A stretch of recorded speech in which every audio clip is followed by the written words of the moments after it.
Item ಯಾವುದೇ ಇರಲಿ try ಮಾಡಿ Aachi chicken masala. Aachi chicken masala. Rowdy sheeter Biklu Shiva ಕೊಲೆ ಕೇಸಲ್ಲಿ ಶಾಸಕ ಭೈರತಿ ಬಸವರಾಜ್ ಬಂಧನ ಆಗಿದೆ.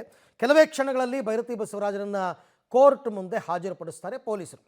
ಕಾರಣ ಈಗ ಮೆಡಿಕಲ್ ಎಕ್ಸಾಮಿನೇಷನ್ ಮಾಡಿಸ್ಬೇಕು, ಅದಾದ ನಂತರ ಕೋರ್ಟ್ ಮುಂದೆ ಹಾಜರುಪಡಿಸ್ತಾರೆ. ವಾಯ್ಸ್ ಸ್ಯಾಂಪಲ್ ಮತ್ತು ಸ್ಥಳ ಮಹಜರ್ ಹಿನ್ನೆಲೆ ಪೊಲೀಸ್ ಕಸ್ಟಡಿಗೆ ಕೇಳ್ತಾರೆ. ಸಹಜವಾಗಿ ಅದು ರೊಟೀನ್ ಪ್ರೊಸೀಜರ್, ಯಾಕೆಂದರೆ ಫಸ್ಟ್ ಟೈಮ್ ಅರೆಸ್ಟ್ ಆಗಿರೋದ್ರಿಂದ ವಾಯ್ಸ್ ಸ್ಯಾಂಪಲ್ ತಗೋಬೇಕು, ಸ್ಥಳ ಮಹಜರ್ ಮಾಡಬೇಕು, ವಿಚಾರಣೆ ಮಾಡಬೇಕು. ಹಾಗಾಗಿ ಕೋರ್ಟ್ ಮುಂದೆ ಹಾಜರುಪಡಿಸಿ ಪೊಲೀಸರು ನಮ್ಮ ಕಸ್ಟಡಿಗೆ ಕೊಡಿ ಅಂತ 14 ದಿನಗಳ ಕಾಲ ಪೊಲೀಸ್ ಕಸ್ಟಡಿಗೆ CID ಅಧಿಕಾರಿಗಳು ಕೇಳ್ತಾರೆ. ಅವ್ರು ಕೇಳಿದ್ರು ಅಂತ 14 ದಿನನೇ ಕೊಡಬೇಕು ಅಂತ ಏನಿಲ್ಲ, ನ್ಯಾಯಾಲಯದ ವಿವೇಚನೆಗೆ ಬಿಟ್ಟ ವಿಚಾರ. ಎಷ್ಟು ಹೊತ್ತು ಬೇಕಾದರೂ, ಎಷ್ಟು ದಿನಗಳು ಬೇಕಾದರೂ ಕೊಡ್ಬೋದು, ಅದಿರೋದೇ ಹಾಗೆ ಆ್ಯಕ್ಚುಲಿ. ಬಟ್ ಮೆಡಿಕಲ್ ಎಕ್ಸಾಮಿನೇಷನ್ ಮಾಡಿಸ್ತಾರೆ. ಮೆಡಿಕಲ್ ಎಕ್ಸಾಮಿನೇಷನ್ ಆದಮೇಲೆ ಕೋರ್ಟ್ ಮುಂದೆ ಹಾಜರುಪಡಿಸ್ತಾರೆ.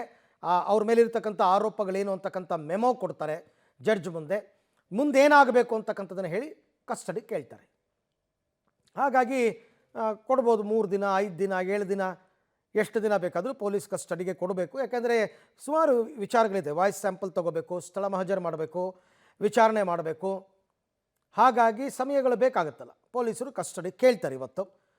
ನೋಡೋಣ ಅದು ಎಷ್ಟು ದಿನಗಳ ತನಕ ನ್ಯಾಯಾಲಯ ಪೊಲೀಸ್ ಕಸ್ಟಡಿಗೆ ಕೊಡ್ತಾರೆ ಅಂತಕ್ಕಂಥದ್ದು. ಅದಾದ ನಂತರ ವಿಚಾರಣೆ ಎಲ್ಲ ಮುಕ್ತಾಯ ಆಯಿತು ಅಂದರೆ ಆಮೇಲೆ ಬೇಕಾದರೆ ಜುಡಿಷಿಯಲ್ ಕಸ್ಟಡಿಗೆ ಕೊಡ್ಬೋದು.